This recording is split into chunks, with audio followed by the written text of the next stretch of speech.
¿Qué tal amigos? Nuevamente les saluda su amigo y hermano Antonio García Hernández en su canal de YouTube, Estudiando el Verbo. Y quiero desearles a cada uno de ustedes un feliz sábado.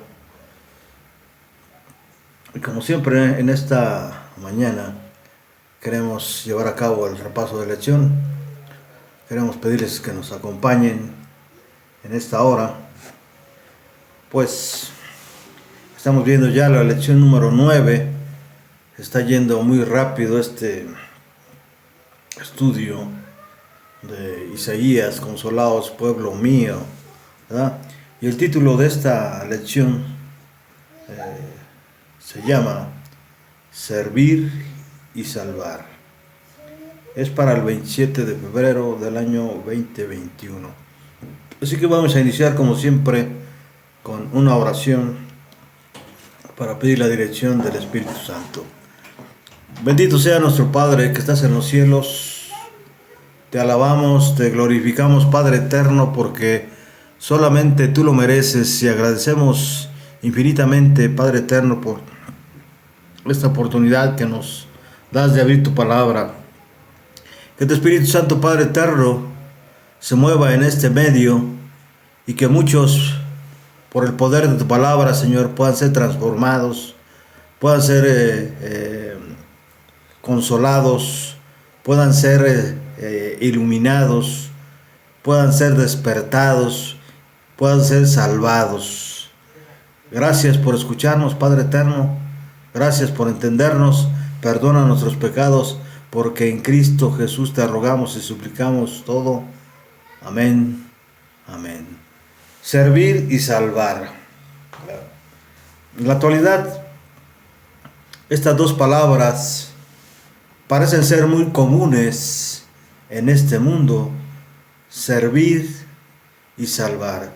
Sin embargo, cuando las consideramos desde el punto de vista bíblico, tienen un significado mucho más profundo que el que solamente le damos aquí en este mundo. Por ejemplo, servir, muchos de nosotros podemos servir a una compañía, podemos estar sirviendo inclusive en una institución, ¿verdad? Podemos también utilizar este concepto de salvar, ¿verdad? Por ejemplo, en el caso de una empresa, ¿verdad? Salvar una cosecha que se está a punto de echarse a perder, ¿verdad? De acabarse. Sin embargo, estos conceptos que maneja la lección van más allá, repito, de los conceptos comunes que manejamos en el mundo cotidiano, ¿verdad?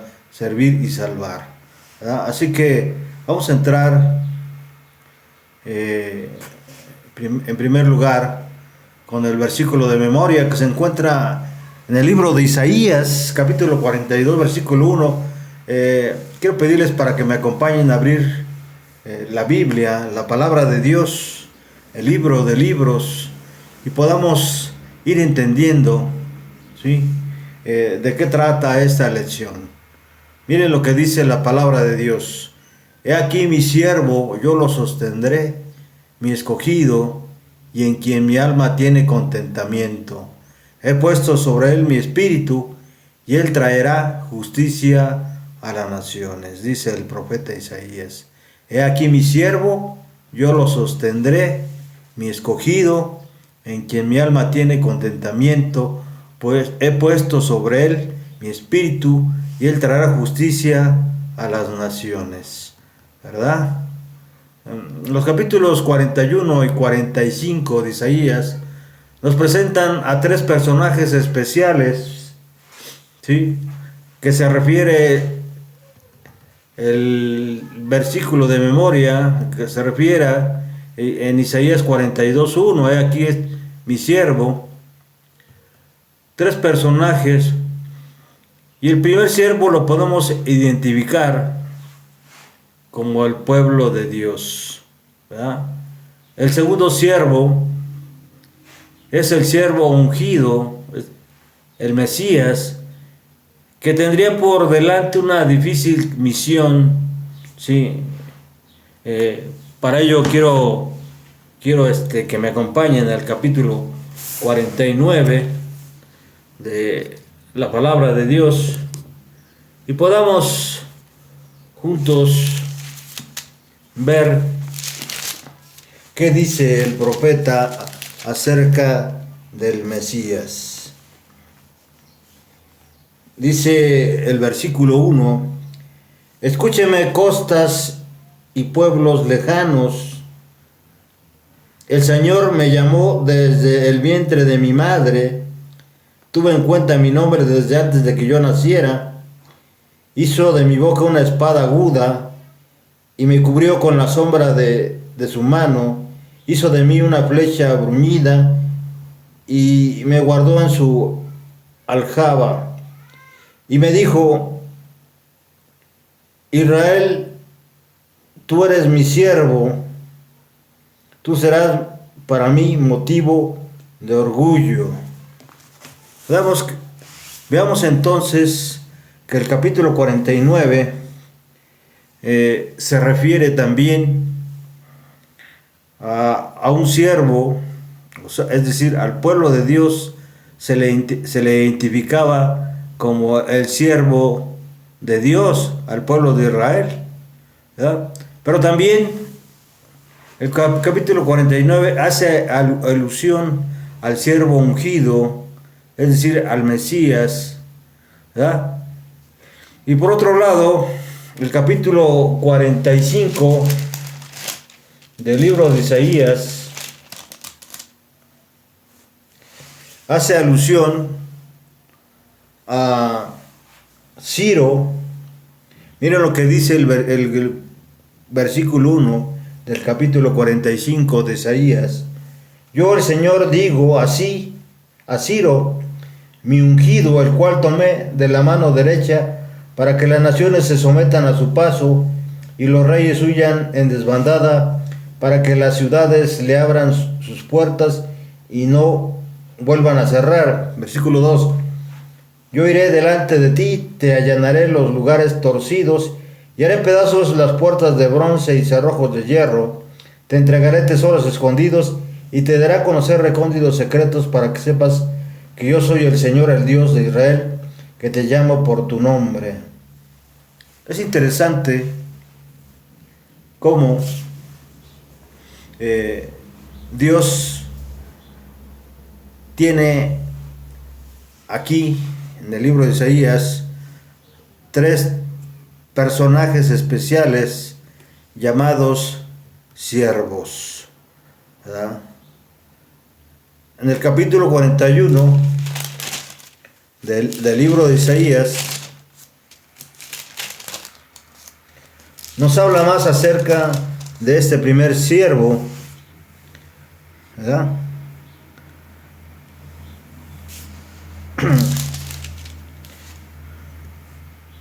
Que es el pueblo, y un Mesías siervo en el capítulo 42, versículos de 1 al 7.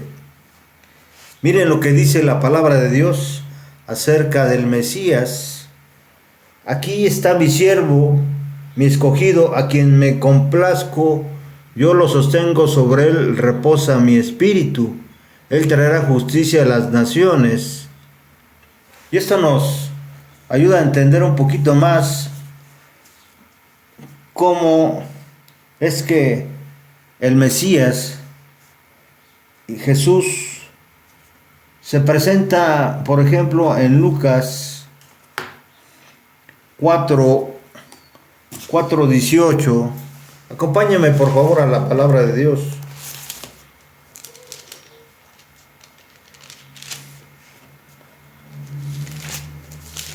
En el Evangelio de Lucas, capítulo 4, versículo 18. Miren lo que dice la palabra de Dios. ¿Cómo está escrito?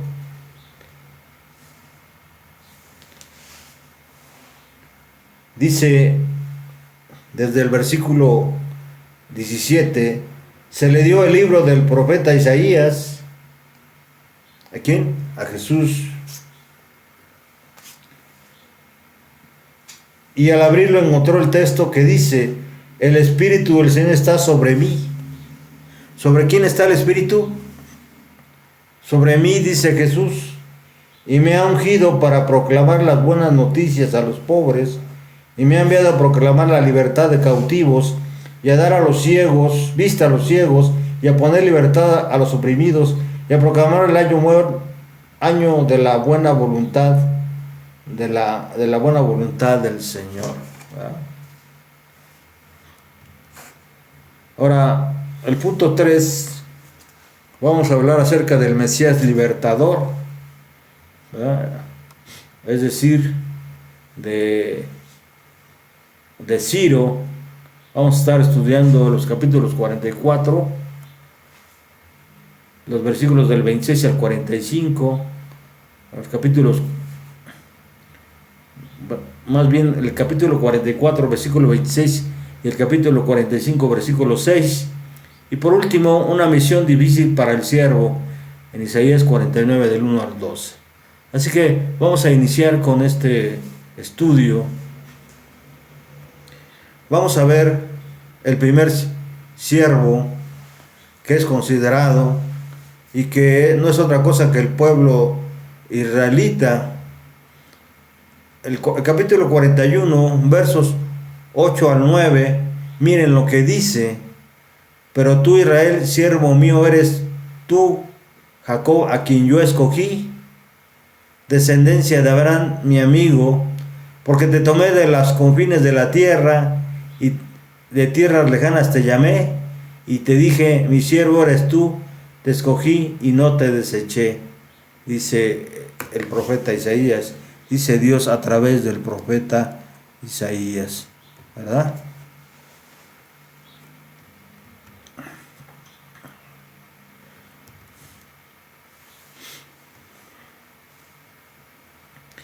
Sin duda, Israel era una nación de siervos. Fue revelado al profeta Isaías el designio benéfico que Dios tenía al dispersar al impenitente pueblo de Judá entre las naciones de la tierra. El Señor declaró en Isaías 52:6: por tanto, mi pueblo sabrá mi nombre por esta causa en aquel día, porque yo mismo hablo. Y no solo debían aprender ellos la lección de obediencia y confianza, sino que en los lugares donde fueran desterrados, debían impartir también a otros un conocimiento del Dios viviente. Entre los hijos de los extranjeros, muchos habían de aprender a amarle como su creador y su redentor. Comenzarían a observar su santo día de reposo como monumento recordativo de su poder creador. Y cuando Él desnudara el brazo de su santidad ante los ojos de todas las naciones para librar a su pueblo del cautiverio, todos los términos de la tierra verían la salvación de Dios. En Isaías 52:10, muchos de estos conversos del paganismo desearían unirse por completo con los israelitas y acompañarlos en su viaje de regreso a Judea. Ninguno de tales habría de decir: apartárame totalmente Jehová de su pueblo, pues el mensaje de Dios por medio de su profeta a aquellos que se entregasen a él y observasen su ley era que se contarían desde entonces entre los israelitas espirituales, o sea, la iglesia, su iglesia en la tierra. Dice Elena G. de White en Profetas y Reyes, página 531 y 32. Es interesante esta última parte, pues sin duda parte de esa promesa es para nosotros hoy en día, ¿verdad? Aunque no somos israelitas de nacimiento, ¿verdad? Somos israelitas espirituales, ¿verdad? Y de esa forma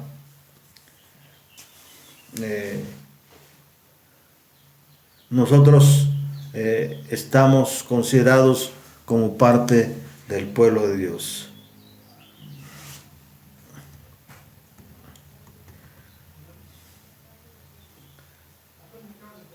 ¿Cuál era la condición? Dice Elena G. de White, que se entregasen a Dios y observasen su ley, y de esa manera nos podrían contar, o Dios nos contaría desde entonces entre los israelitas espirituales,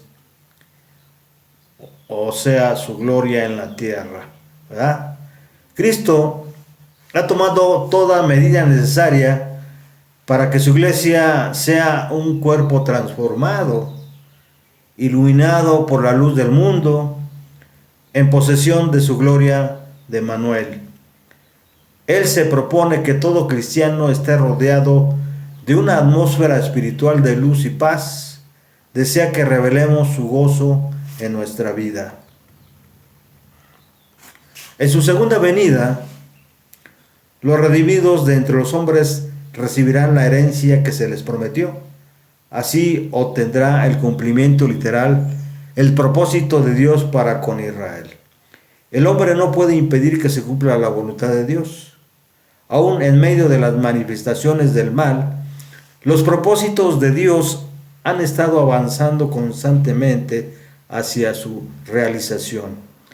Así sucedió con la casa de Israel durante toda la historia de la monarquía dividida, y así sucede hoy con el Israel espiritual, ¿verdad? ¿Sí? Estimados hermanos y amigos, ¿sí? Cuando el don profético habla del Israel espiritual, sin duda se refiere a sus siervos del día de hoy, ¿verdad? A sus siervos de este siglo, a sus siervos, los que hoy en día han entregado su vida, ¿sí? Por aquel que sufrió en la cruz, por aquel que murió por cada uno de nosotros para que tuviéramos vida. Y sí, Cristo enseñó a sus discípulos preciosas lecciones en cuanto a la necesidad de confiar en Dios. Estas lecciones tienen por fin alentar a los hijos de Dios a través de los siglos, y han llegado a nuestras épocas llenas de instrucción y consuelo.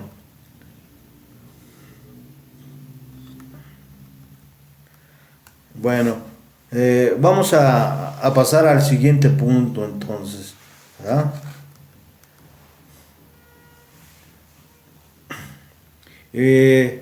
No sin antes subrayar esto para que quede un poco más claro, ¿verdad? El siervo presentado aquí es identificado sin lugar a duda con el pueblo de Dios. En ese momento era Israel y Judá, ¿verdad? Hoy en día somos todos aquellos que hemos aceptado a Cristo como nuestro Salvador personal, y que con la ayuda de Dios estamos guardando su ley, sus mandamientos, y tenemos la fe de Jesús. Podríamos pensar que todas las referencias al siervo que aparecen posteriormente en Isaías se refieren igualmente a Israel. Sin embargo, en otros lugares se habla de un siervo anónimo que libertaría a Israel y moriría en sacrificio, ¿verdad? Existen pues dos siervos en Isaías. Uno identificado por nombre, se refiere al pueblo de Dios que es guardado y redimido, y el segundo anónimo, el Mesías Redentor. Bien, entonces vamos a pues a entrar a ver el segundo punto, el segundo aspecto de esta lección.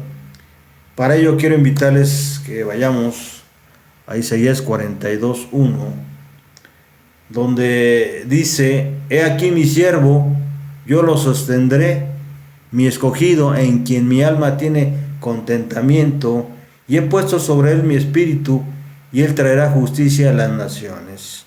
¿Verdad? Esto ya lo habíamos considerado, ¿sí?, en el principio, y nos suena común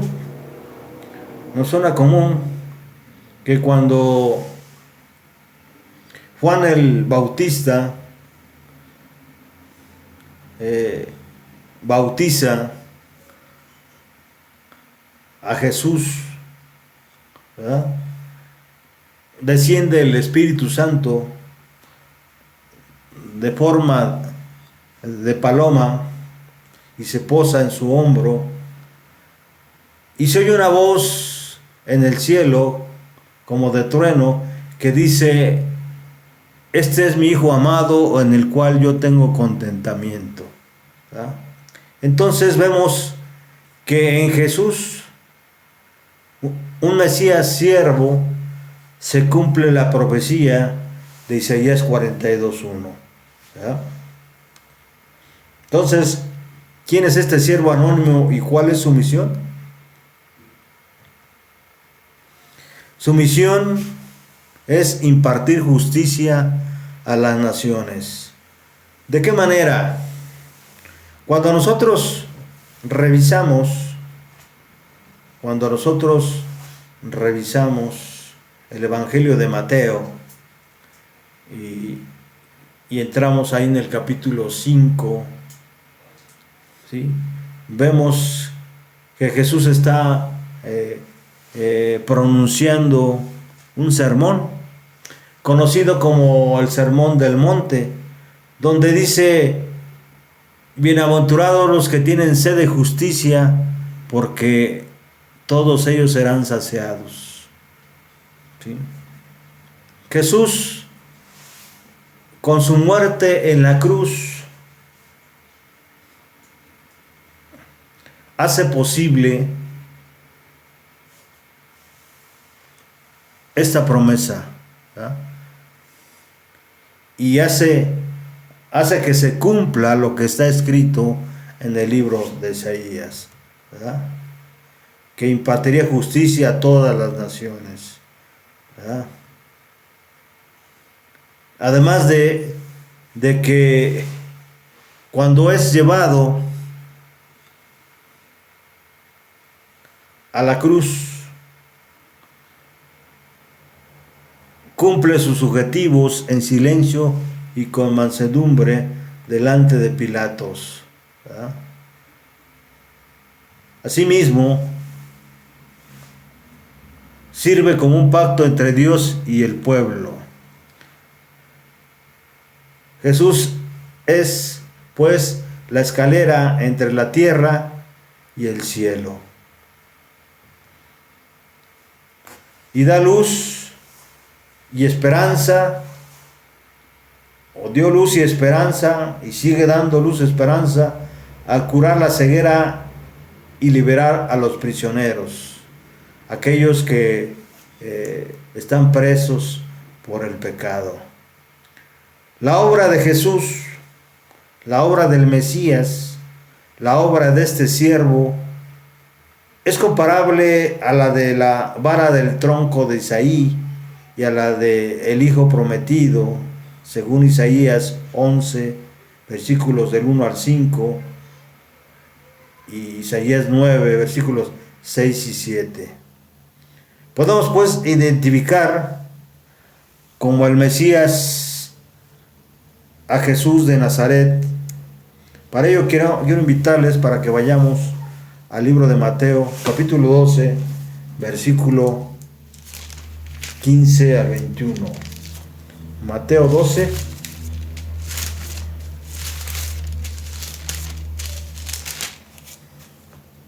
versículos 15 al 21. ¿Qué dice la palabra de Dios? ¿Cómo está escrito? Cuando Jesús supuesto se alejó de allí, pero mucha gente lo siguió y él los sanó a todos. Y aunque les encargaba con firmeza que no lo descubrieran, para que se cumpliera lo dicho por el profeta Isaías: este es mi siervo a quien he escogido, mi amado en quien se complace mi alma, pondré mi espíritu sobre él, y a las naciones anunciará juicio.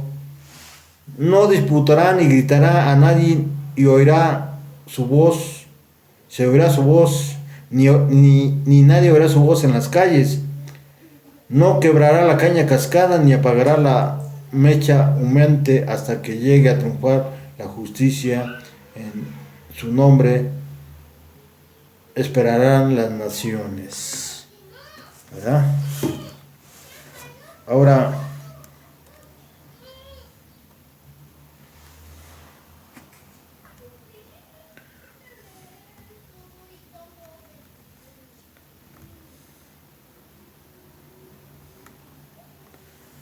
grandes hitos de la verdad, ¿verdad?,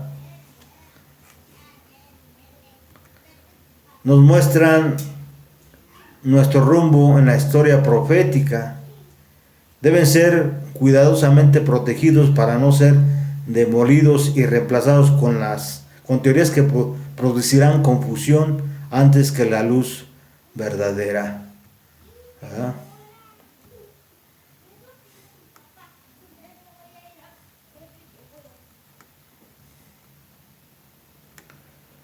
Elena G. de White, en su libro Camino a Cristo, pregunta, al hablar de una esperanza por anticipado, ¿cómo se justificará al hombre con Dios? ¿Cómo será justo el pecador?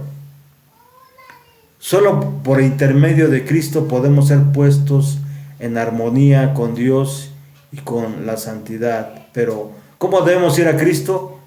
Muchos formulan hoy la misma pregunta que hizo la multitud el día del Pentecostés, cuando, convencida de pecado, exclamó: ¿qué haremos? La primera palabra de la contestación del apóstol Pedro fue: arrepentíos, según Hechos 2, 37 y 38. Poco después, en otra ocasión, dijo: arrepentíos pues y volveos a Dios, para que sean borrados vuestros pecados. El arrepentimiento comprende tristeza por el pecado y abandono del mismo. No renunciamos al pecado a menos que veamos su pecaminosidad.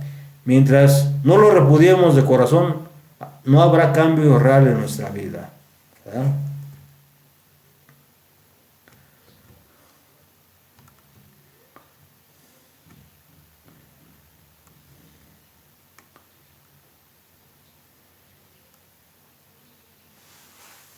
Ahora,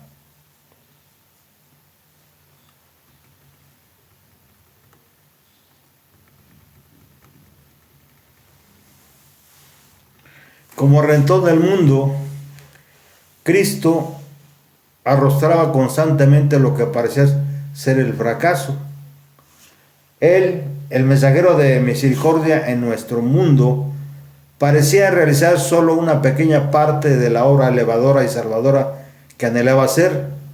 Las influencias satánicas estaban obrando constantemente para oponerse a su avance, pero no quiso desanimarse. Jesús confió en esta palabra, de las promesas de la palabra de Dios, y no dio a Satanás ventaja alguna.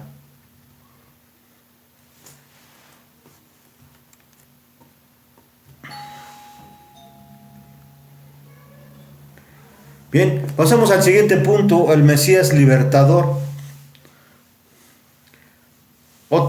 El tercer siervo, ¿sí?, que también Dios le ungió. Miren lo que dice Isaías 45:1. Así dice Jehová a su ungido, a Ciro, el cual tomé yo por su mano derecha, para sujetar a las naciones delante de él y desatar lomos de reyes para abrir delante de él puertas, y las puertas no se cerrarán. Isaías 45:1. ¿Cómo es posible que Dios llame Mesías ungido a Ciro el persa? En Israel eran ungidos dos tipos de personas: los sacerdotes y los reyes, de acuerdo a Éxodo 24:41, Primera de Reyes 1:34, aunque en ocasiones también se ungían a los profetas, Primera de Reyes 9:16. El ungido por antonomasia, el Mesías, unifica todas esas funciones en sí mismo. Él es sacerdote, rey y profeta, de acuerdo a Hebreos 6:20, Apocalipsis 17:14 y Lucas 13:33. Sin embargo, Ciro es ungido solo para una de estas funciones. Él es el rey ungido llamado por Dios para cumplir una misión específica: libertad a su pueblo. ¿Verdad? Libertad a su pueblo. Isaías 44:28 dice: ¿qué dice de Ciro? Es mi pastor y cumplirá yo lo que yo quiero. Al decir a Jerusalén: serás edificada, y el templo será fundado. Es interesante esta parte de esta profecía, pues tiene que ver con lo que dice Daniel 8:14 acerca de los 2300 días y mañanas, ¿sí? Una profecía que llega hasta el siglo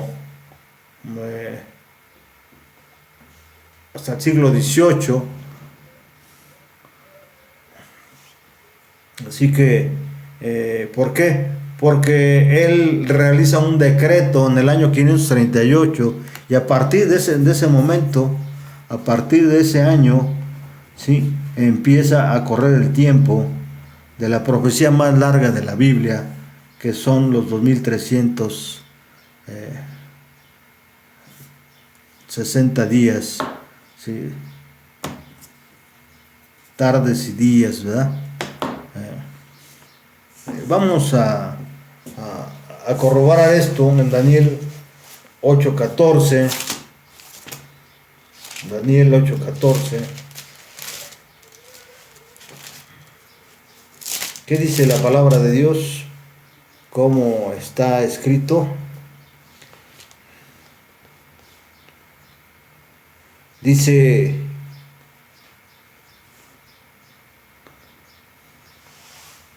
y aquel dijo: hasta que hayan pasado 2300 tardes y mañanas.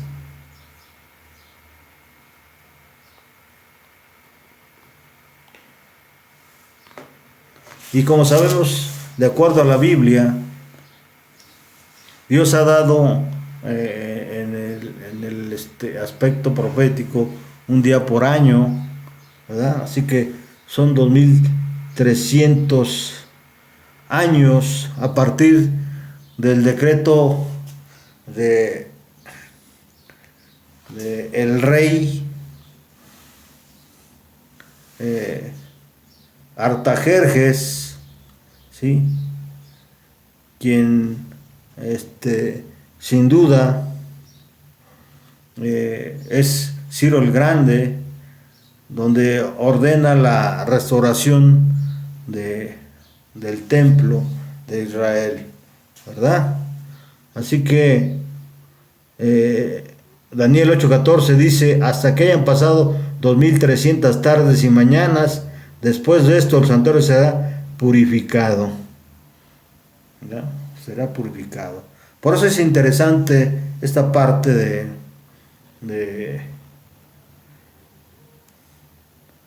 el rey Ciro, ¿sí?, del ungido de Dios. No solamente por la libertad, porque le dio fin a la esclavitud al pueblo de Israel, ¿verdad?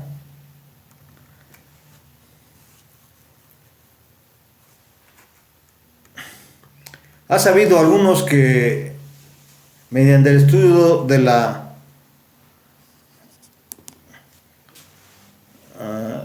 de sus Biblias, pensaron haber descubierto gran luz y nuevas teorías, pero estas no han sido correctas. La escritura es toda verdad, pero los hombres han llegado a conclusiones erróneas por aplicar mal las escrituras. Estamos empeñados en un tremendo conflicto y este se tornará más premisicioso y definido a medida que nos aproximemos a la lucha final.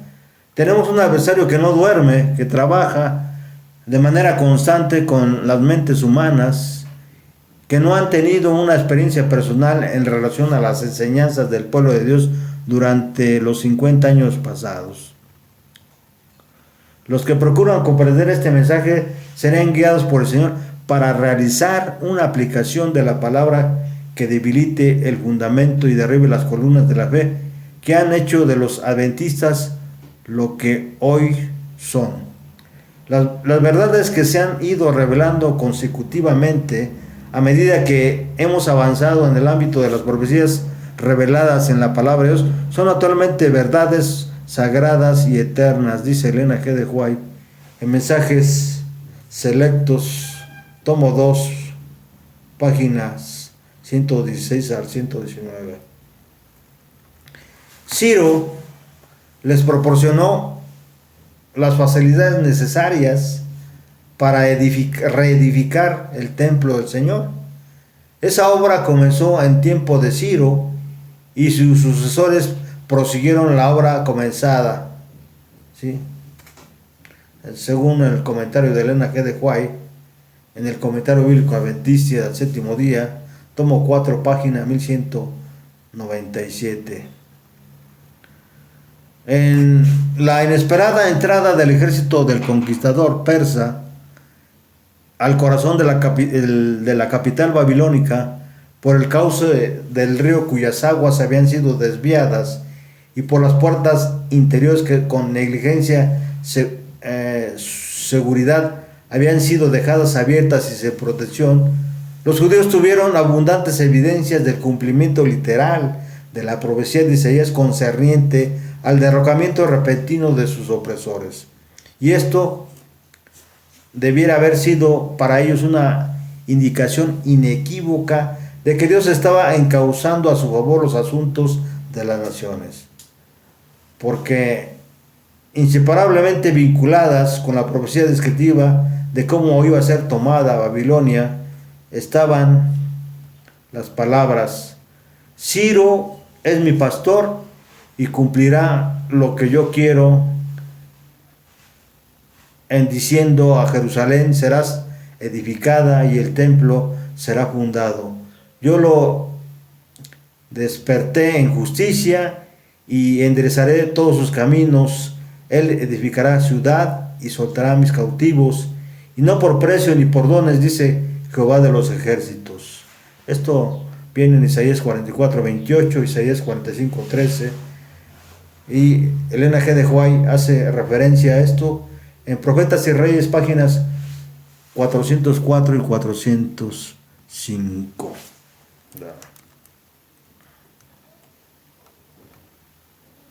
Es interesante, sí, cómo vemos que se cumple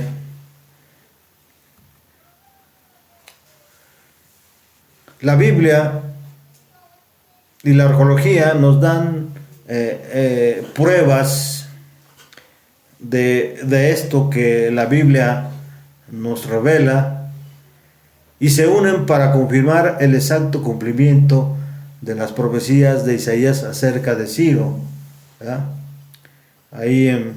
Que para eso quiero invitarles a que vayamos a la palabra de Dios en Primera de Crónicas 36. Primera de Crónicas 36.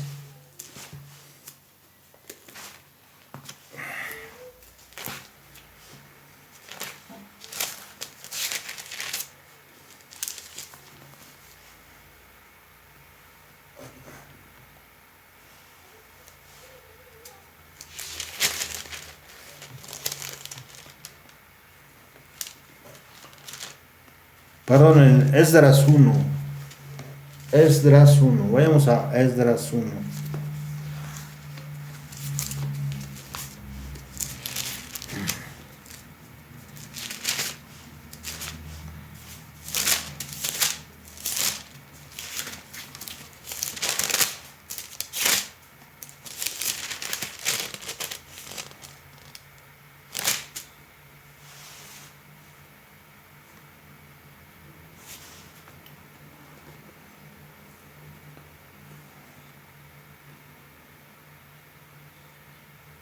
Ok. Es Segunda de Crónicas 36, versículos 22 y 23. Miren lo que dice la palabra de Dios acerca del decreto de Ciro. Pero para que se cumpliera también la palabra del Señor pronunciada por Jeremías en el primer año del rey Ciro de Persia, el Señor despertó el espíritu de Ciro, que para todo su reino pregonara de palabra y por escrito lo siguiente: así dice Ciro, rey de los persas, el Señor, el Dios de los cielos, me ha dado todos los reinos de la tierra y me ha ordenado edificarle un templo en Jerusalén, que está en Judá. Si hay entre ustedes alguien que sea de su pueblo, que el Señor su Dios lo acompañe y vuelva a Jerusalén. Interesante esta parte de este libertador, Ciro el Grande, ¿verdad?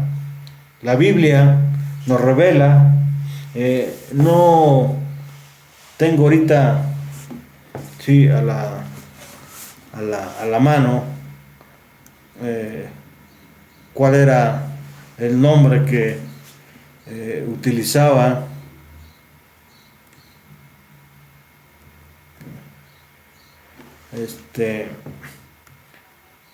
Artajerjes, digo,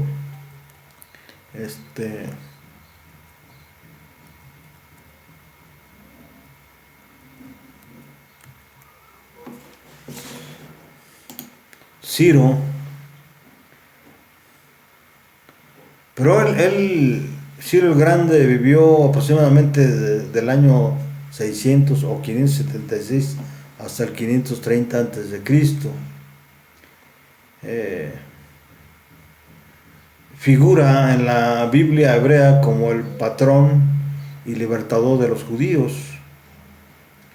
Es mencionado por lo menos 23 veces por su nombre y aludido varias veces más. De acuerdo a la Biblia, Ciro el Grande, rey de Persia, era el monarca bajo el cual la cautividad babilónica acabó. En el primer año de su reinado es incitado por Dios para decretar que el templo de Jerusalén debía ser reconstruido y que los judíos que lo desearan podían regresar a su tierra. Es interesante esto que viene, sí, en un comentario, ¿verdad?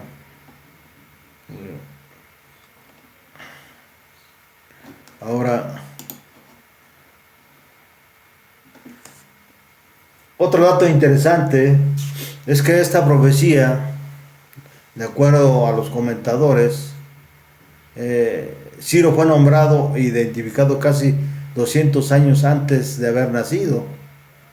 Esta profecía poco corriente ha hecho que los críticos construyan como producto de su imaginación a un escritor desconocido para esta sección del libro de Isaías. El hecho de que el profeta Isaías pudiera nombrar a un hombre 2 siglos antes de que éste apareciera fue como un tónico demasiado fuerte para la fe débil del aún no creyente, ¿sí? Y nos encontramos, ¿sí?, con esta pregunta, ¿verdad? ¿Nos sería útil saber qué sucederá en el futuro? ¿Verdad? El libro de Isaías afirma que Dios conoce el futuro y que esta habilidad única es una prueba poderosa de que Él es el Dios verdadero, ¿verdad? De acuerdo a Isaías 41:4, versículos 21 y 23, 26 y 27. Vamos a leerlo rápidamente. Isaías 41:4.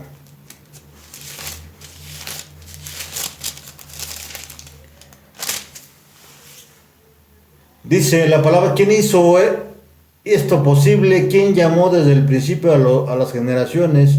Yo, que soy el Señor, yo, que soy el primero y el último. Versículos 21 y 23. El Señor, el Rey de Jacob, dice: aleguen en favor de su causa, presenten sus pruebas, hagan venir y anuncien lo que está por llegar. Díganos lo que desde el principio ha pasado y podremos considerarlo. Háganos saber y entender también los acontecimientos futuros, los que habrán de venir. Versículo 26. ¿Quién anunció esto desde el principio para que supiéramos? ¿Quién lo dijo antes atrás para que dijéramos que está bien? Lo cierto es que no hay quien anuncie ni quien enseñe nada. Lo cierto es que no hay quien oiga sus palabras. Versículo 27. Yo fui el primero en enseñarles estas cosas en Sión. Yo envié a Jerusalén un mensajero con buenas noticias, ¿verdad? Solamente Dios conoce el futuro. Y es Dios quien está preguntando, ¿verdad? Dios quien está preguntando. Así que Ciro secó el Éufrates para tomar la ciudad de Babilonia y autorizó el regreso de los judíos a Jerusalén y proveyó todo lo necesario para la reconstrucción del templo. Todo esto fue anunciado, como ya dijimos, de acuerdo a algunos comentadores. Unos dicen que 200 años, otros dicen que 150. Este hecho ha llevado a algunos a rechazar a Isaías como autor de estos capítulos. Sin embargo, el hallazgo de los rollos del Mar Muerto nos afianza en la idea de un único autor para el libro de Isaías, el profeta que vivió y fue inspirado por Dios en el siglo 7 antes de Cristo. Fue Ciro quien se levantó por sí mismo para ser el gran conquistador de la antigüedad, o era la mano de Dios la que lo dirigió a lo que entonces acontecía en el cercano oriente. Dios es quien ordena y dispone en todo lo que tiene que ver con la tierra y con el cielo. Él es quien define las tareas que los hombres deben realizar para Él e instruye a los siervos en cuanto al momento preciso de poner por obra sus decretos. Los propósitos de Dios han sido ordenados desde el mismo comienzo y siglo tras siglo llama a los hombres a cumplir su voluntad. Elena G. de White, en Conflicto y Valor del 8 de septiembre, miren lo que dice: cuando el rey vio las palabras que habían predicho más de 100 años antes de que él naciera, la manera en que Babilonia sería tomada, cuando leyó el mensaje que le dirigía el gobernador del universo, su corazón quedó profundamente conmovido y resolvió cumplir la misión que Dios le había asignado: dejar ir libres a los cautivos judíos, y les ayudaría a restaurar el templo de Jehová.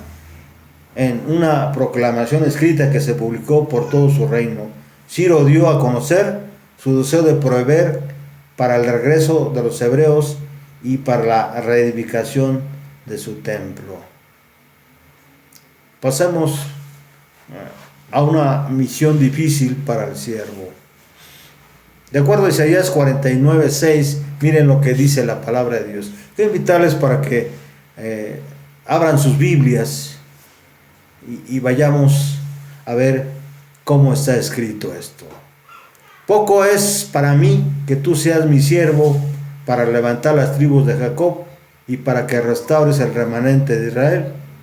También te di por luz de las naciones para que seas mi salvación hasta posteriores días de la tierra. Es relativamente sencillo identificar este siervo. Este siervo es llamado desde el vientre. Quiero invitarles a que vayamos a Isaías 49.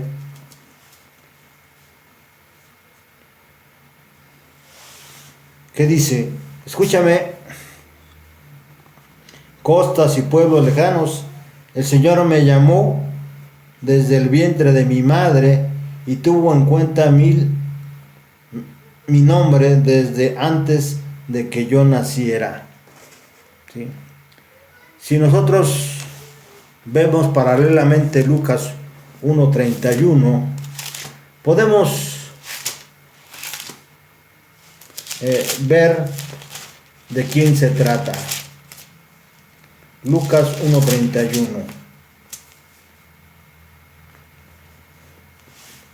Dice, vas a quedar encinta y darás a luz un hijo y le pondrás por nombre Jesús.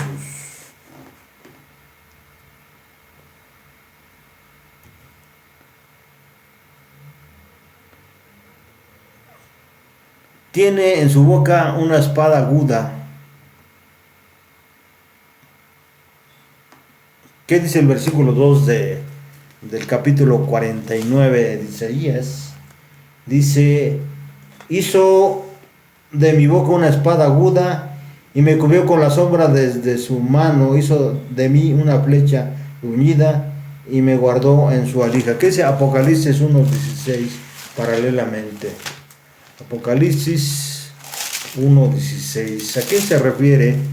Sí, este siervo. ¿Quién es este siervo? Que ya vimos que en el versículo 1 y Lucas 1:31 se refiere a Jesús. ¿Qué dice Apocalipsis 1:16? Dice, en su mano derecha llevaba 7 estrellas y su boca salía una aguda espada de doble filo. Su rostro era radiante como el sol en todo su esplendor. ¿Verdad? Los comentadores dicen que la espada aguda es un instrumento especial para hacer justicia. ¿Verdad? El versículo 3 del capítulo 41 dice que Dios se gloriaría de él. Lucas 3:22 dice lo mismo de Jesús. Su mensaje no sería aceptado. El versículo 4 del capítulo 49. Veamos qué dice Lucas 9:22. Lucas 9:22. ¿Fue aceptado el mensaje de Jesús?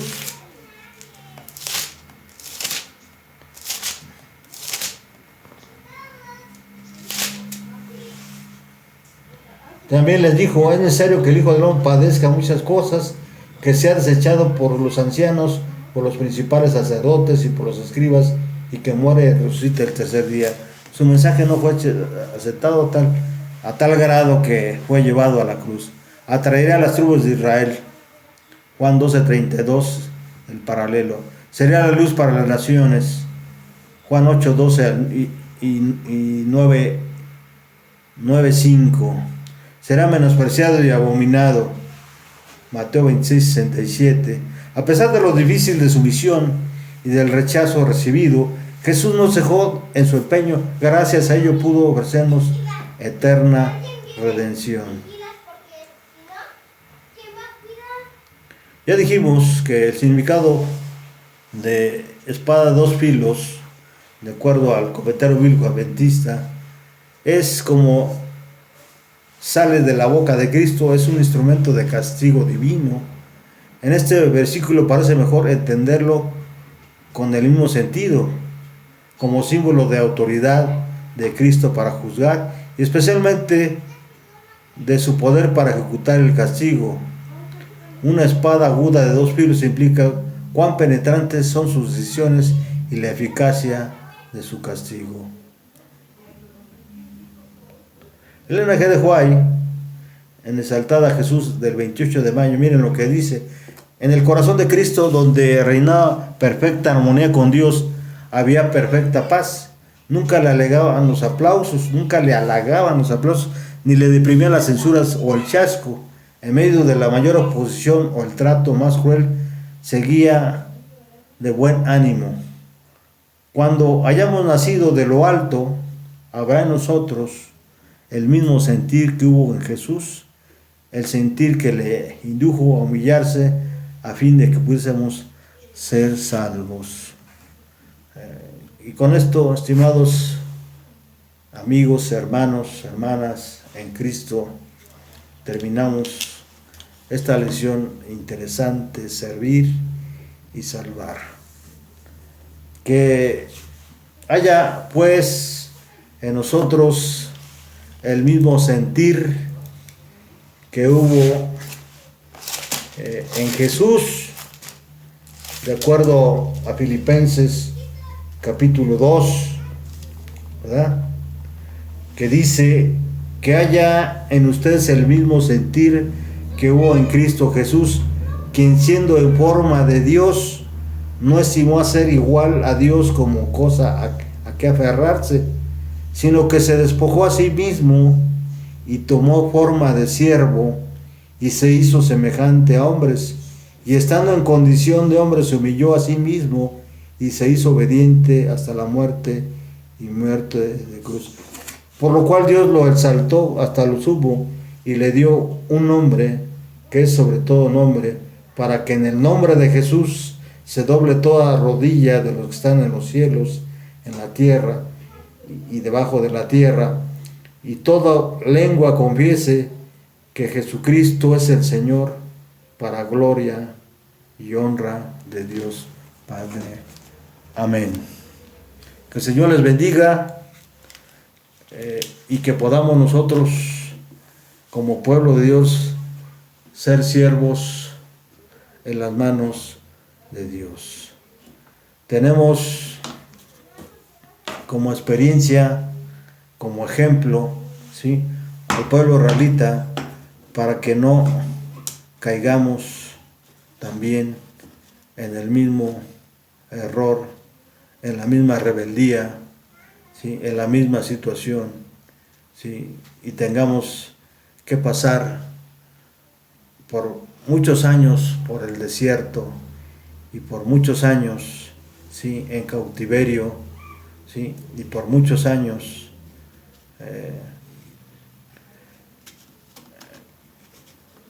en la Babilonia. Gracias por haber llegado hasta esta hora, hasta este punto. Vamos a estar orando por cada uno de los que se interesan en estudiar la palabra de Dios. Y no olviden que tenemos y esperamos los comentarios de usted.